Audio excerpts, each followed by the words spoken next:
빈손으로 왔다 빈손으로 가는 나그네 인생. 빈손으로 왔다 빈손으로 가는 나그네 인생. 왕같은 제사장 선지자 인생. 왕같은 제사장 선지자 인생. 아낌없이 주고 아낌없이 사랑하고 아낌없이 주고 아낌없이 사랑하고 주 예수와 함께 살자. 주 예수와 함께 살자. 예, 우리 다 함께 일어나셔서 서로 훈련하는 시간 되겠습니다.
예, 오늘 잘 들리시나요? 네, 잘 들리세요? 네. 오늘 그 설교 제목이 좀 선정 자극적이죠, 그렇죠? 순종하면 복 받을 텐데, 순종하면 복 받을 텐데, 라는 제목으로 말씀을 마이크가 안 들렸어요. 예, 좋네요. 자, 오늘 말씀이 좀 자극적입니다. 순종하면 복 받을 텐데. 라는 제목으로 말씀을 전하겠습니다. 순종하면 복 받을 텐데. 자, 제목이 의미하는 바가 있죠. 예, 우리가 순종을 하면 참 좋은데 순종을 하지 않습니다. 순종을 하지 않고 살아가죠. 자, 이렇게 순종, 불순종 이렇게 오늘 한번 말씀을 통해서 생각해 볼 텐데 저는 이제 불순종하면 저희 그 집에서 가장 불순종하는 아이가 누굴까 생각하게 되더라고요. 그런데 다행히 또 그 주인공은 잘 자고 있는 것 같아요. 저희 막내가 2살짜리 막내가 이제 한결이가 거의 그 disobedience 불순종의 아이콘입니다. 그 아이가 2살 됐는데 한 번도 고개를 끄덕이는 걸 못 봤어요. 항상 고개를 도리도리 이렇게 하는 아이입니다. 그래서 이제 당연히 또 이제 아이가 그래도 말은 못해도 듣기 좋은 말, 싫은 말, 자기가 좋아하는 말 이런 거 알아 들을 거 아니에요. 그래서 막 식탁으로 올라가면 한결아 올라가지 마 이렇게 얘기하면 어떻게 해요? 도리도리 식탁으로 올라가죠. 예, 그리고 형을 막 때려요. 형 때리지 마. 그럼 웃으면서 어떻게 해요? 도리도리 하죠. 그래요.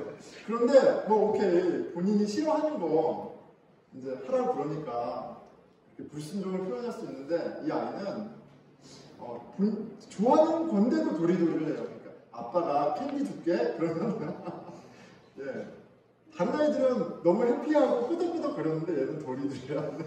다 도리도리. 뭐 이렇게 뽀뽀해준다고 해도 도리도리고 하여간 그런 이 한결을 보면서 도대체 이 아이의 이 에리튜드 자세와 이런 반응은 어디서 오는 걸까? 뭐 엄마 아니면 아빠겠죠. 아빠 아니 반반이든. 자, 그런데 저를 이제 돌아보니까 저도 그렇습니다. 저도 이렇게 누구 말 듣고 그것을 따라하는 거를 그렇게 썩 내켜하지 않습니다. 그래서 순종이라는 말이 어쨌든 듣는다는 말이고요. 그리고 그 들은 것을 마음에 새겨서 그것을 하는 거예요. 그러니까 이제 실은 퍼스트 스텝부터 안 되잖아요. 어떻게 들어요? 귓등으로 이렇게 듣죠. 당신은 얘기하세요. 나는 나갈 대로 가겠습니다. 뭐 그런 게 저도 좀 많은 것 같아요. 순종이라는 것이 참 단어도 이렇게 부담스럽고요. 단어도 부담스럽고 참 쉽지 않습니다. 이렇게 순종이라는 단어를 들으면 저는 좀 비굴한 느낌도 좀 들고요. 또 그렇게까지 해야 돼? 이런 생각이 듭니다. 자, 여러분들은 어떠세요? 순종, 누군가의 말을 듣고 그것을 따르는 것이 여러분들한테는 어떤 감정을, 어떤 반응이 일으키나요? 어때요? 여러분 순종하세요? 그럼 어떠세요? 여러분 굿뉴스는 저한테 순종하실 필요 없어요. 근데 하나님이 말씀하시죠. 하나님이 나의 뜻에 순종해라 이렇게 얘기하실 때 여러분 어떤 반응이세요? 어떤 생각이 듭니까? 하나님의 뜻이 무엇인지 알지 못하겠는데요. 일단 뜻부터 가르쳐 주세요. 이렇게 나와요 혹시? 뜻을 몰라서 순종을 못하는 거지 뜻만 알려주시면 제가 순종할 수 있는데요? 이렇게 나오시나요? 어떠세요? 자, 만약에 그렇다면 여러분 하나님이 여러분에게 각자에게 당신의 뜻을 분명하게 얘기해 주신다면 여러분 순종하시겠어요? 네, 한번 대답해 보세요. 하나님이 뜻을 분명히 가르쳐 주신다면 여러분 순종하시겠어요? 누군가요? 할렐루야. 네, 목사님이 기억하겠어요. 네, 너무 감사합니다. 우리 친구들이 참 용기 있어서 너무 고마워요. 자, 하나님이요 우리에게 말씀하시죠. 당신의 뜻에 순종하면 내가 복을 주겠다 이렇게 약속하십니다. 그 약속을 이스라엘 백성이 받았고요. 또 우리도 그리스도 안에서 그 약속을 받았습니다. 우리는 복된 인생이 되었어요. 하나님 약속하셨거든요. 우리는 복되게 하시겠다고 약속하셨거든요. 그런데 사실은 조건이 있습니다. 하나님의 뜻에 순종해야 돼요. 하나님의 뜻에 순종해야만 복이 있는 거예요. 자, 그런데 이렇게 하나님 뜻도 잘 모르겠고 그리고 아는 것도 좀 부담스럽고 내 삶은 그냥 내 방식대로 좀 살고 싶고 그런 게 제 모습이고 우리 모습이 아니냐는 것이죠. 이렇게 하나님 뜻을 알고 그것에 순종해야 우리가 행복하고 평안하고 참 아름다운 삶을 살 수 있다라고 성경은 얘기하지만 그냥 우리는 우리의 상식대로 우리의 지혜대로 할 때가 참 많습니다. 근데 성경은 좀 더 과격하게 얘기하는 바가 있죠. 너의 상식, 너의 방식으로 하면 망해 이렇게 얘기하거든요. 축복은, 행복은 다른 데 있는 것이 아니라 하나님의 말씀을 깨닫고 순종하는 데 있다고 이렇게 얘기를 한단 말이죠. 오늘 말씀을 통해서 여러분 하나님의 뜻도 알고요. 또 하나님의 뜻에 순종하는 삶이 참 복된 삶이다. 복된 삶이구나 라는 것을 깨달아서 이렇게 좀 순종에 꽂히는 그런 은혜가 있었으면 좋겠습니다. 아멘. 네. 자, 사사기를 이제 시작했습니다. 우리가 사사기 책을 시작을 했는데요. 사사기는 한마디로 얘기하면 불순종의 시대를 살아가는 사람들의 이야기예요. 하나님 나라 백성, 이스라엘 사람들의 이야기인데 불순종의 시대를 살아가는 하나님의 백성 이렇게 얘기하기에는 참 이렇게 좀 말이 떨어지지 않을 정도로 이 사람들이 어떻게 살아요? 하나님의 백성답지 않게 살아요. 불순종의 시대를 살아가는 사람들의 이야기입니다. 자, 사사기 마지막 절은 이 사사시대를 이렇게 얘기합니다. 마지막 절이에요. 21장 25절이죠. 그때 이스라엘 왕이 없으므로 사람이 각기 자기 소견을 따라 자기 옳은 대로 행하였더라. 이렇게. 당시에 아직 사울 왕도 다윗 왕도 세워지기 전 이스라엘 역사상 왕조 시대가 있기 전이에요. 역사적으로 왕이 없었습니다. 왕이 없었으므로 사람들이 다 각기 자기가 옳다고 생각하는 대로 살았다고 얘기를 해요. 뭐 왕이 없으니까 왕 순종할 대상도 없는 거죠. 그러니까 어떻게 보면 불순종의 시대인 거 맞습니다. 그런 맥락에서. 자, 그런데 인간 왕은 없었지만 이스라엘에게는 항상 하나님이 계셨죠. 그들이 순종해야 할 참 왕이신 하나님은 항상 계셨어요.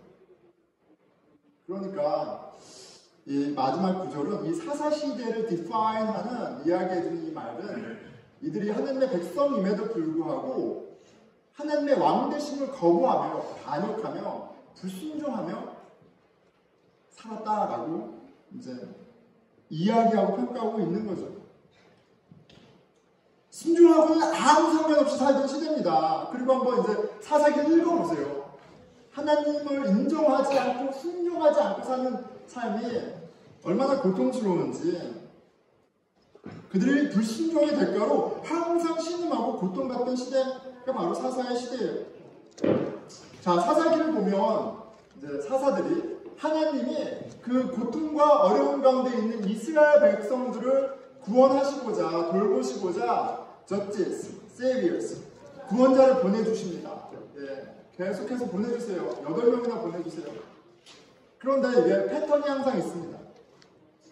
여호수아라는 리더가 있을 때, 그리고 여호수아와 함께했던 리더들이 있을 때, 이스라엘 백성들은 하나님을 알았고, 하나님의 뜻을 알았고, 하나님께 순종함으로 하나님의 보호를 받고 이렇게 순탄한, 평안한 그런 시기를 살아요. 그런데 여호수아가 죽고, 여호수아와 같이 하나님을 알던 사람들이 죽자 그들이 하나님을 잊어버리고, 자, 근데 하나님을 몰랐다, 잊어버렸다라고 성경에서 얘기할 때 오해하면 안 됩니다.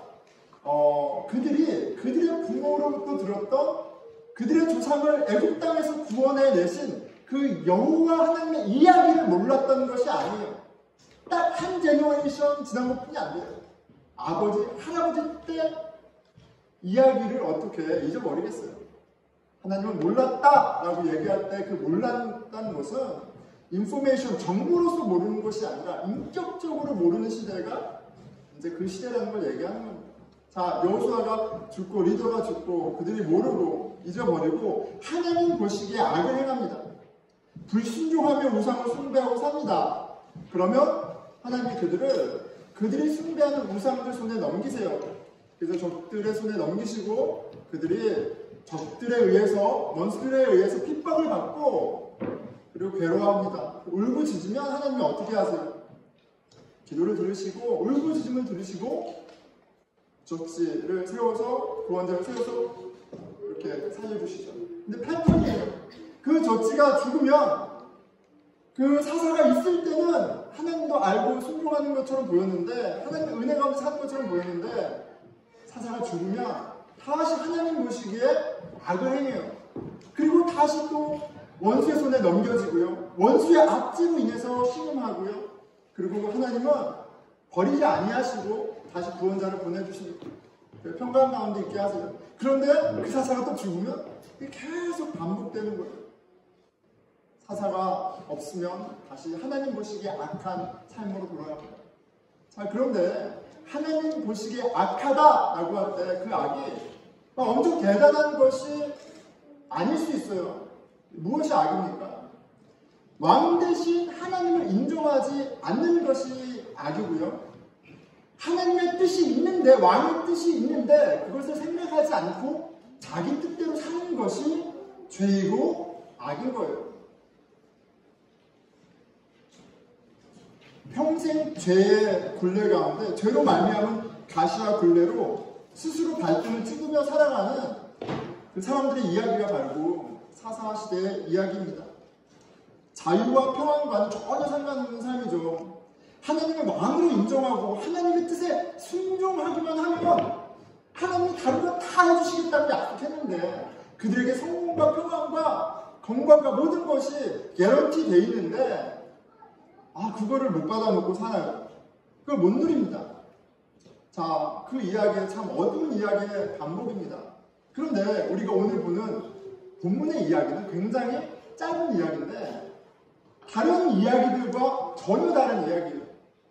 사사기 그 많은 이야기들 중에 어떤 보면 유일하게 하나님의 약속을 붙잡고 순종하여 하나님의 복을 받은 사람의 이야기예요. 자, 그러니까 오늘 본문의 이야기는 하나님께 순종했을 때 하나님이 어떠한 것을 주시기 원하셨는지를 보여주는 이야기이기도 해요. 그 어두운 시대 가운데 한 줄기 빛처럼, 한 줄기 빛 소망처럼 반짝반짝 빛나는 이야기가 오늘 우리의 본문입니다. 오늘 말씀을 통해서 불순종 시대에 우상으로 신음하던 이스라엘 백성들에게 하나님께서 순종하는 자에게 어떤 복을 예비하셨는지 우리가 발견하고요. 우리에게도 하나님의 뜻을 알고 순종하는 것이 참 가치가 있구나, 참 좋은 것이구나 라는 이해, 또 그래서 하나님 뜻을 알고자 하는 열심과 또 순종하고자 하는 그런 디자이어가 생기기를, 그런 마음이에요. 자, 오늘 본문은요, 자, 불순종의 시대에 순종해서 본받는 얘기입니다. 지금 컨텍스트는 그렇죠. 유다 지파가 앞장서서 가나안 정복 전쟁을 치르고 있습니다. 그들의 거인과 강한 산성이 있는 기럇사벳에 이르렀어요. 기럇사벳은 거인이 있고 아주 강한 롯의 성이 있던 곳이에요.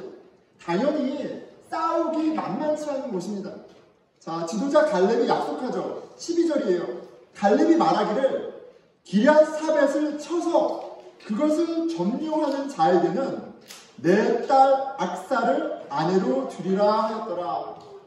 자, 누구든 자원해서 이 전쟁을 치르고 저걸 점령하면 내가 내 딸 악사를 줄 거야, 이렇게 약속을 합니다. 예, 악사가 얼마나 예뻤는지 어땠는지 성경은 얘기하고 있지 않아요. 그러니까 뭐 그것까지 생각할 필요는 없고, 딸을 주겠다 이렇게 약속했습니다, 갈렙이.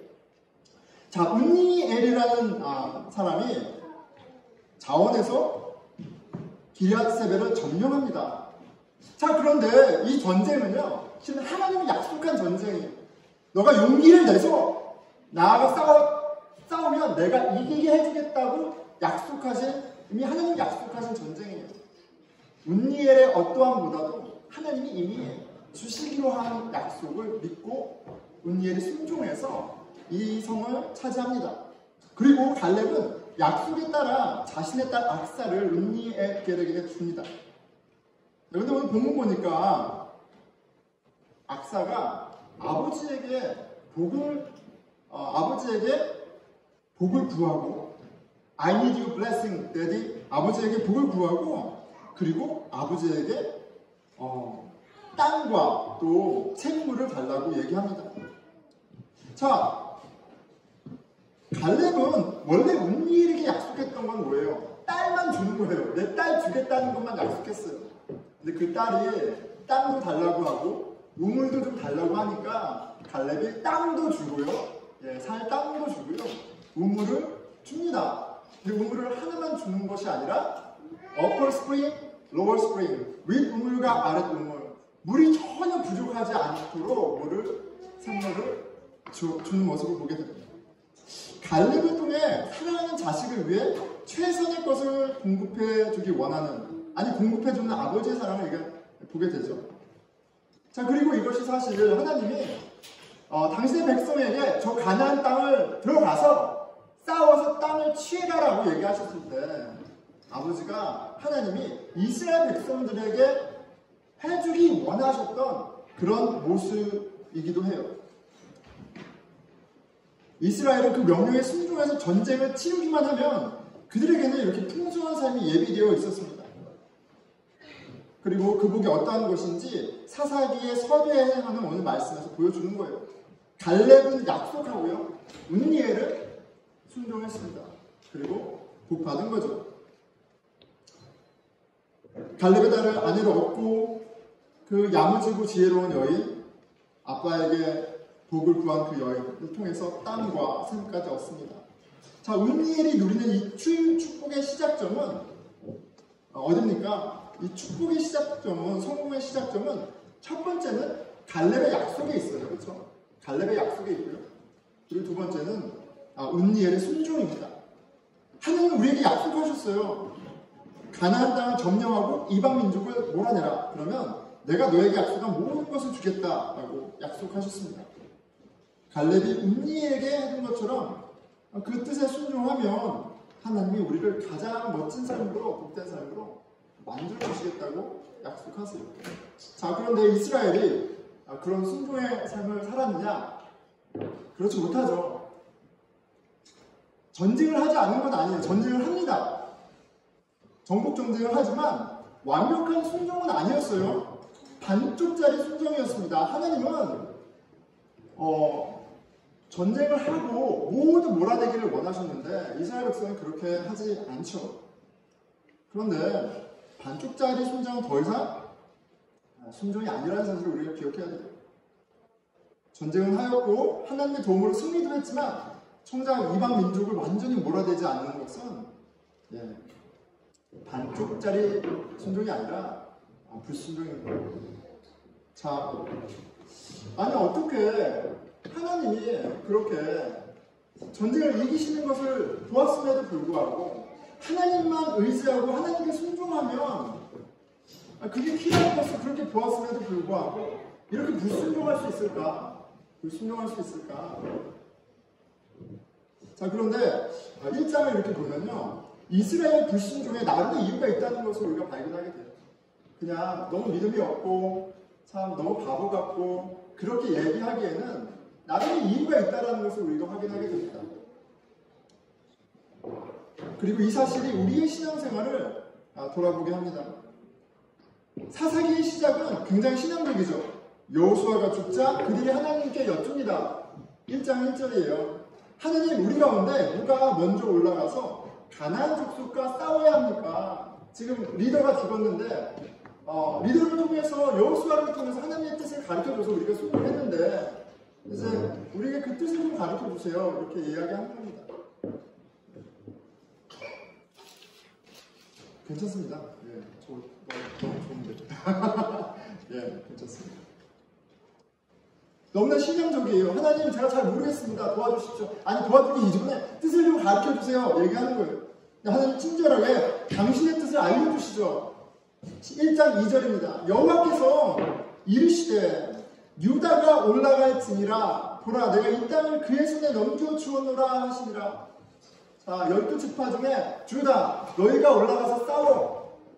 내가 이 땅을 유다에게 넘겨줬어 라고 응답하세요. 하나님의 뜻이 너무 명확하죠. 우리가 순종이 어렵다고 하는 이유 중에 하나가 하나님의 뜻을 잘 모르겠습니다 라는 데 있다고 이야기했습니다. 하나님의 뜻이 분명하면 순종할 수 있을 것 같아요. 그런데 오늘 유다의 모습을 보면 그렇지 않을 수 있다. 우리는 몰라서 안 하는 것이 아니라 하기 싫어서 두려워서 안 하는 경우가 많다. 유다가 그랬습니다. 하나님은 유다에게 가라고 했는데 유다는 바로 시므온을 불러서 형제 지파인 시므온을 불러서 전쟁을 치르러 갑니다. 그 모습을 보면서 머리가 좀 지끈 아팠어요. 혼자 가야지. 유다 너가 가라고 했는데 시므온을 불러서 싸움을 갑니다. 그런데 여러분, 이게 바로 많은 숫자로 싸움을 하는 게 이게 싸움의 상식이죠. 싸움의 정석입니다. 혼자 싸우는 것보다 둘이 싸우는 것이 낫죠. 유다는 시므온을 데리고 갑니다. 하나님의 뜻에 100% 순종하기보다는 지극히 상식적인 선택을 하는 거예요. 유다는 하나님의 도움으로 승리합니다. 승리의 이야기가 쭉 이어져 내려와요. 그런데 언제까지요? 자신의 상식이 허용하는 딱 거기까지 승리합니다. 그래서 유다는 철병거가 있는 민족과의 전쟁을 피하는 모습을 보여줘요. 19절입니다.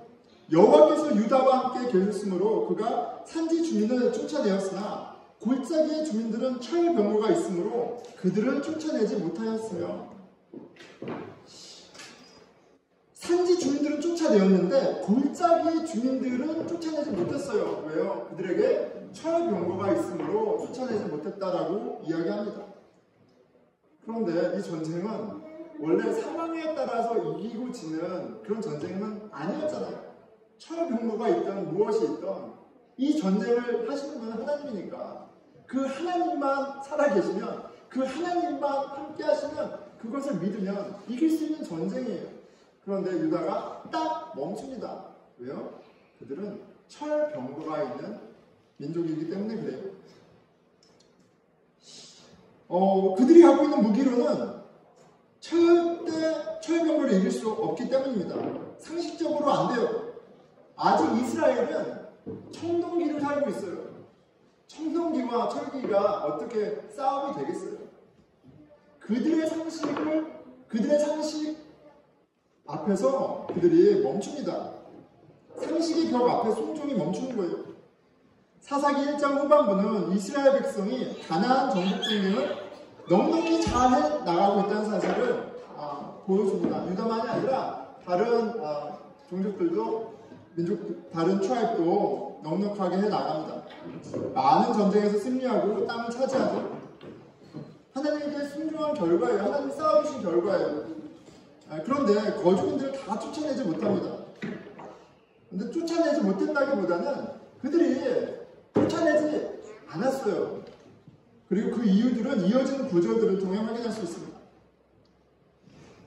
28절 가나안 족속에게 노역을 시켰고 다 쫓아내지 아니하였더라. 30절 가나안 족속이 그들 중에 거주하며 노역을 하였더라. 33절 베스메스와 벳아나 주민들이 그들에게 노역을 하였더라. 35절 아모리 족속이 마침내는 노역을 하였더라. 강성해진 이스라엘이 가나안 족속을 인력으로 사용하기 시작했습니다. 순종이 상식과 현실의 벽을 넘지 못해요.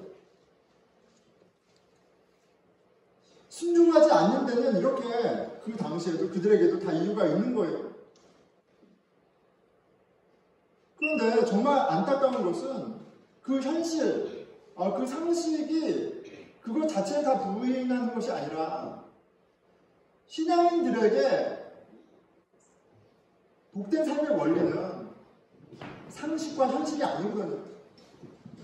하나님 백성에게 성공의 원리는 하나님의 뜻을 알고 하나님의 뜻에 순종하는 데 있어요. 그럼 나머지는 하나님이 하실 거예요.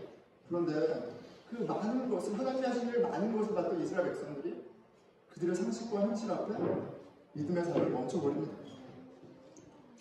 결과적으로 이스라엘의 순종은 계산적이었던 거죠. 할 만하면 하고 아니면 하지 않는 것. 이득이 되면 따르고 이득이 되지 않으면 하지 않는 것. 그런데 이런 계산은 실은 순종이 아니죠. 이런 마음 자체가 불순종하는 마음입니다. 결과적으로 하나님이 아닌 것들로 마음이 채워지고 그로 말미암아 길고 긴 고통을 받게 됩니다. 참 바보 같습니다. 하나님이 이스라엘 위에 전쟁을 하고 이스라엘 위에 우상을 모두 제거하라고 하신 건데 그들의 욕심 때문에 그걸 못합니다. 2장 2절에서 3절이죠. 너희는 이 땅의 주민과 언약을 맺지 말며 그들이 제단을 헐라하였거늘 너희가 내 목소리를 듣지 아니하였으니 순종의 의미가 뭐라고 이야기했습니까? 듣는 거예요. 근데 목소리를 듣지 않았습니다. 어찌하여 그리하였느냐? 그러므로 내가 또 말하기를 내가 그들을 너희 앞에 쫓아내지 아니할지니 그들이 너희 옆구리에 가시가 될 것이며 그들의 신들이 너희에게 올무가 되리라 하노라. 여러분, 불순종은요 열매가 있습니다. 가시와 올무라는 열매가 있습니다. 내가 생각하기에 내 경험으로 내 상식으로 현실 가운데 이 방법으로 이것을 가지면 내가 더 행복하고 더 평안하고 안전할 거라고 생각했던 바로 그것 때문에 그것이 나의 가시가 되고 그것이 나의 올무가 되는 그런 아이러니한 일들이 심판으로 경험되어지는 거예요. 그런 것이 무엇이 있을까요? 하나님의 순종을 가로막는 나의 상식과 현실은 무엇일까요? 각자 다 다를 거예요. 자, 그런데 예수 그리스도를 통해서 우리에게 보여주신 하나님의 뜻, 그 뜻을 좀 다시 한번 확인했으면 좋겠습니다. 우리가 처해져 있는 정황과 상황이 다 다르기 때문에 우리의 상식과 우리의 현실은 다 달라요. 우리가 붙잡고 있는 것들은 다 다르죠. 그걸 다 지금 일일이 이야기하기보다는 예수님을 통해서 나타난 하나님의 뜻, 우리가 집중하고 순종해야 할 그 뜻이 무엇인지 돌아보면서 우리가 순종하고 있는가, 하나님 우리를 복 주시기 원하시는데 그 복을 누리기에 합당한 그 순종의 삶을 살고 있는가 체크해 봐야 될 것 같아요. 자, 하나님의 뜻은 명확합니다. 마태복음 22장 37절에서 40절 이렇게 얘기하십니다. 예수께서 이르시되 내 마음을 다하고 목숨을 다하고 뜻을 다하여 주 너의 하나님을 사랑하라 하셨으니 이것이 크고 첫째 되는 계명이요 둘째도 그와 같으니 내 이웃을 내 자신같이 사랑하라 하셨으니 이 두 계명은 온 율법과 선지자의 강령이니라. 율법과 선지자는 하나님의 뜻을 비추는 도구예요. 모든 율법과 선지자의 강령은 하나님을 온 마음 다해 사랑하고 이웃을 내 몸처럼 사랑하는 것에 있어요.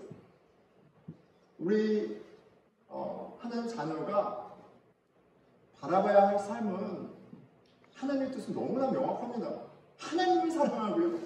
그리고 이웃을 내 몸처럼 사랑하는 거예요. 여러분, 그 하나님의 뜻에 합당한 삶을 살아가고 있습니까? 그 하나님의 뜻에 순종하며 살아가고 있습니까? 나로 하여금 하나님을 사랑하게 하지 못하는 너무나 많은 상식과 현실들 있지 않습니까? 나로 하여금 하나님께 말씀을 묵상하고 하나님께 기도하고 하나님께 예배하게 하지 못하는 많은 현실들이 있지 않느냐는 말이에요. 이 정도는 가져야 하고 이 정도는 해야 하는 것이 너무 많지 않습니까? 우리 가정에게 우리 삶에 가장 지금 필요한 게 무엇일까요? 하나님의 뜻에 비추어 보면 하나님을 사랑하는 삶을 우선순위에 두는 거예요. 우리 삶 가운데 말씀이 살아나고 기도가 살아나고 예배드리는 게 가장 우선입니다. 가정의 예배가 살아나는 것이 크게 우리가 복받는 하나님이 주신 길이에요. 찔리네요. 우리 가정에 예배가 있는 생각을 못하고 있어요. 벌써 아이가 어린데 걱정합니다. 뭘 해야지 아이들이 대학을 잘 갈까? 아이들 경제적인 걸 걱정을 해요. 뭘 해야 되나 이런 것들 다 걱정해. 내가 뭘 해줄 수 있을까 막 걱정. 근데 하나님 뭐라고 얘기하세요? 걱정하지 마. 나를 사랑해. 그리고 내가 너를 얼마나 사랑했는지 그걸 좀 누려. 그리고 제발 너 옆에 있는 아내를, 남편을, 아이를 좀 사랑해. 내가 다 해줄게. 근데 사랑은 하지 않고 뭐 그렇게 고민이 많고 열심히 많고 그렇게 바쁘게 살아. 왜 이렇게 계산이 많아? 내가 왕이고 내가 살아있는데 왜 네 자존심 때문에 마땅히 사랑해야 할 내 딸을 못 사랑하고 있어? 왜 네가 한 일로 인해서 너 자녀들한테 화내는 게 합당해? 말씀을 해주시는 것 같아요. 경제적 자유를 위해 이 정도는 일해야 되고 이 정도는 희생해야 한다는 생각 때문에 너무 분주하고 마음도 분주한데 전혀 하는 거 없습니다. 그런데 거듭말하지만 하나님이 우리에게 보여주신 성공의 길, 행복의 길, 복된 삶은 너무 심플해요. 왕이신 하나님을 인정하고 그 뜻을 보여주셨으니까 그 사랑에 집중하는 거예요.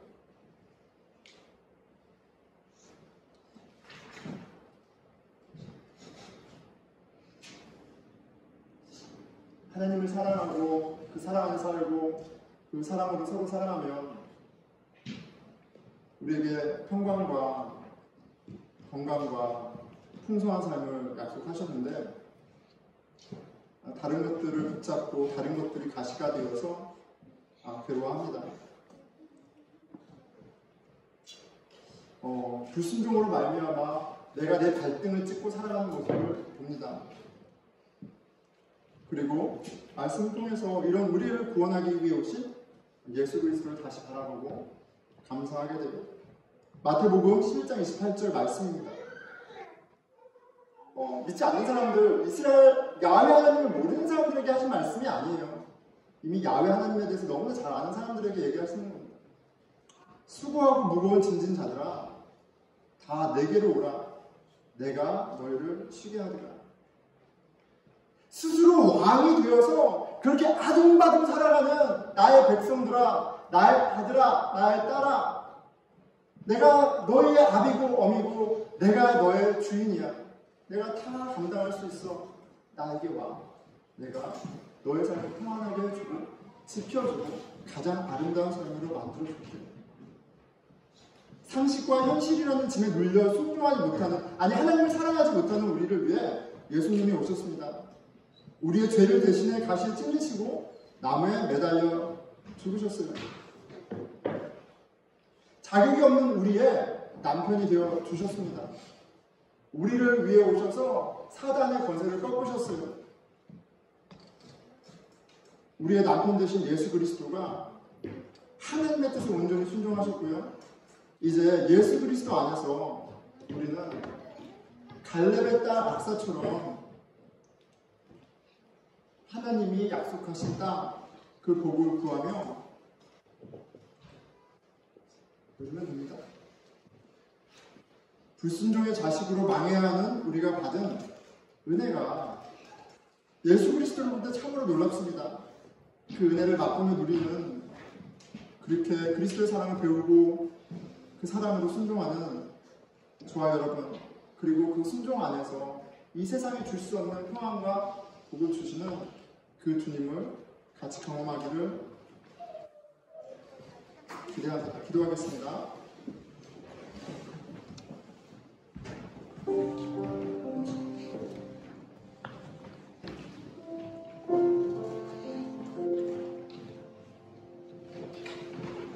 하나님이 살아 계시는 것을 믿는다면, 그리고 하나님이 순종하는 자에게 주시는 그 복을 믿는다면, 우리의 관심은 마땅히 하나님의 뜻에 있어야 하고, 우리의 우선순위는 하나님 뜻에 순종하는 데 있어야 합니다.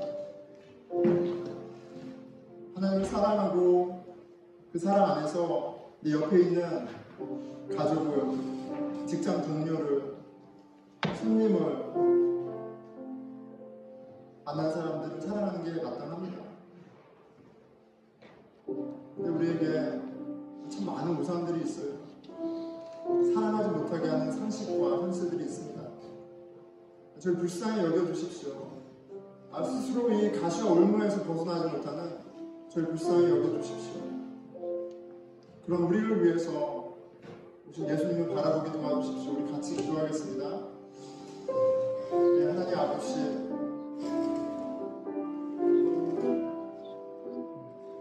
왕이신 하나님을 부인하고 왕이 되어서 내 욕심대로 살아가는 모습이 이스라엘 백성에게만 있는 것이 아니라 저에게도 있습니다.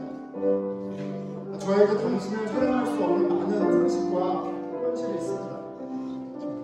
저에게 제 자신을 용납하지 못하는 제 기준과 제 현실이 있습니다. 저에게 제 사랑하는 아내를, 내 아이들을, 교우들을 온전히 섬기게 하지 못하는 저의 현실과 상식들이 있음을 고백합니다. 불쌍히 여겨주십시오.